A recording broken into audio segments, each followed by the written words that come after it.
Now let me tell you something that'll twist your brain like a pretzel in a tumble dryer. This one here. This is the story of how I found myself knee-deep in bat guano, screaming like a banshee in a porta potty during a chili cook-off. Yep, and for the record, this is the tale of the day I went batshit crazy. It started innocent enough. I was out in the backwoods of Shitville looking for my lost possum, Jimmy Jr. He'd wandered off after I fed him a leftover fried pickle and half a Red Bull. The last I seen him, he was vibrating across the yard like a cheap massage chair. So there I was, trudging through the woods with a flashlight, a Slim Jim, and a bucket of sardines when I stumbled smack into the mouth of a cave. Now, I don't normally go poking around in holes I can't see the bottom of, but there was a sign outside that said, "Danger, do not enter." And you know how that goes. If a sign tells me not to do something, well, so in I went. The cave was darker than Skeeter's tax history.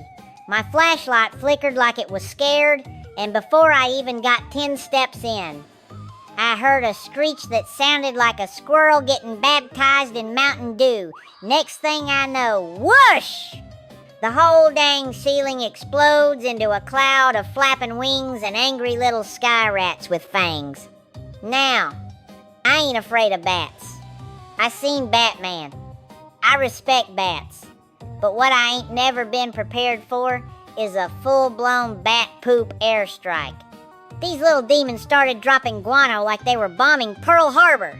I got hit in the eye, the ear, the lip. One got me right in the shirt pocket, where I was keeping my last piece of beef jerky. Panic set in. I spun around screaming. I slipped on a pile of fresh bat poo and landed flat on my back in what I can only describe as Mother Nature's outhouse. My flashlight went flying. All I could do was crawl. And them bats, they kept coming, laughing like they was getting paid for each direct hit. Somehow, I crawled my way deeper into the cave, which, in hindsight, was real dumb, and ended up slipping down a slimy slope like a turd in a water slide. I popped out in a hidden chamber filled with glowing mushrooms, 2 drunk raccoons, and a colony of bats wearing what looked like tiny sunglasses. I was losing my mind. I screamed, "I'm not your enemy, I just want my possum!"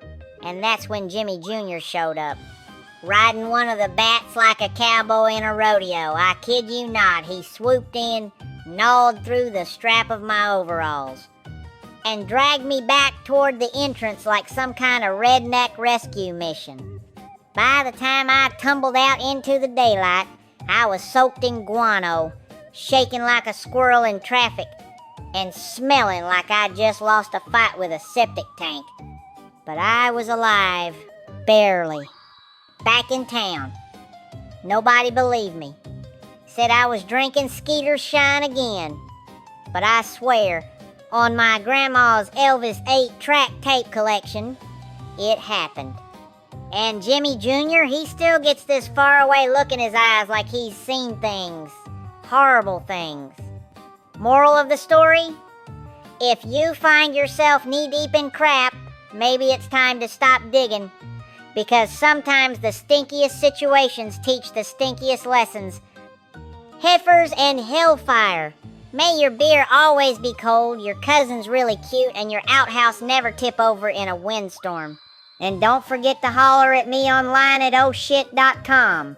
That's OHCHITT.com. Thank ya.